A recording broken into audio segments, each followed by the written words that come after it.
గుంటూరు గంటాలమ్మ చెట్టు వీధిలో వెంచేసి ఉన్న వరప్రదాయిని శ్రీ వాసవి కన్యకా పరమేశ్వరి అమ్మవారి దేవస్థానం యందు 162వ దేవి నవరాత్రుల మహోత్సవాలు వైభవంగా కొనసాగుతున్నాయి. మంగళవారం అమ్మవారు కాళికాదేవి అలంకారంలో భక్తులకు దేదీప్యమానంగా దర్శనమిచ్చారు. ఈ సందర్భంగా ఆలయ గౌరవ అధ్యక్షులు కొత్తూరి వెంకట నరసింహారావు, అధ్యక్షులు తెల్లాకుల లక్ష్మీ గురుప్రసాద్, కార్యదర్శి పెనుకొండ వెంకట శ్రీనివాస్, మహిళా పరాశక్తి చైర్మన్ డోగిపర్తి సుజాత మాట్లాడుతూ ఆలయంలో జరుగుతున్న దసరా ఉత్సవాల గురించి వివరించారు. అలాగే అమ్మవారికి ప్రతిరోజు ప్రత్యేక పూజలతో పాటు సాంస్కృతిక కార్యక్రమాలు జరుగుతాయని పేర్కొన్నారు. ఈ కార్యక్రమంలో ఆలయ పాలకవర్గం కోశాధికారి ఘంటసాల సత్య సురేష్, దేవస్థాన పాలక మండలి సభ్యులు పాల్గొన్నారు.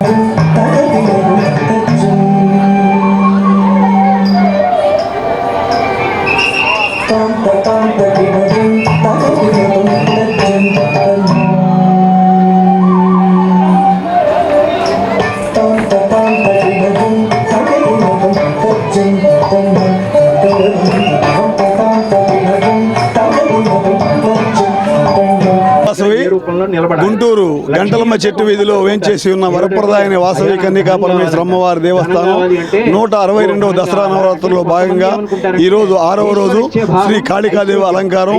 అమ్మవారు కైలాసంలో ఉన్నట్లుగా అమ్మవారు ఇక్కడ అలంకరించి ఉన్నారు. వేలాదిగా లక్షలాదిగా భక్తులు దర్శనం చేసుకుంటా ఉన్నారు. మనకి హిమాలయాల్లో ఉన్నంత చల్లదనం ఇక్కడ ఏర్పాటు చేశాము. అద్భుతంగా అమోఘంగా తీర్చిదిద్దాము.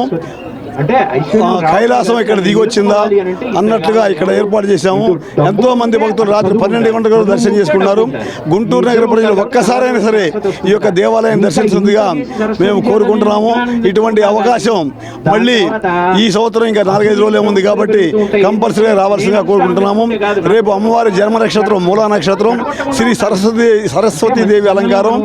రేపు పిల్లలకి పుస్తకములు, నోట్స్ పుస్తకాలు, పెన్నులు, పెన్సిళ్ళు, రబ్బర్లు అన్ని ఇవ్వడానికి ఏర్పాటు చేశాము. రేపు క్యూ లైన్లు కూడా పాటించి భక్తులకి అసౌకర్యం కలగకుండా సౌకర్యవంతంగా మంచినీళ్లు, బటర్ మిల్క్ ప్యాకెట్లు ఇవ్వడం కూడా ఏర్పాటు చేయడం జరిగింది. గుంటూరు నగర ప్రజలు ఇటువంటి యొక్క అవకాశాన్ని ఉపయోగించుకోవాలి. 12వ తారీఖు అమ్మవారి యొక్క దసరా నవరాత్రుల్లో చివరి రోజు జమ్మి పూజ, నగర ఊరేగింపు, మేళతాళాలతోటి ఊరేగింపుతోటి రంగరంగ వైభవంగా జరుగుతూ ఉంది. అలాగే బయట సాంస్కృతిక కార్యక్రమాలు కూడా ఏర్పాటు చేయడం జరిగింది. ఇటువంటి అద్భుతమైన అమోఘమైన దర్శనాన్ని దర్శించి అమ్మవారి తీర్థ ప్రసాదం స్వీకరించి అమ్మవారి ఆశీస్సులు పొందవలసిగా కోరుతున్నాము. ఇటు దేవస్థాన కమిటీ గౌరవాధ్యక్షులు కొత్తూరు వెంకట నరసింహారావు. జై వాసవి.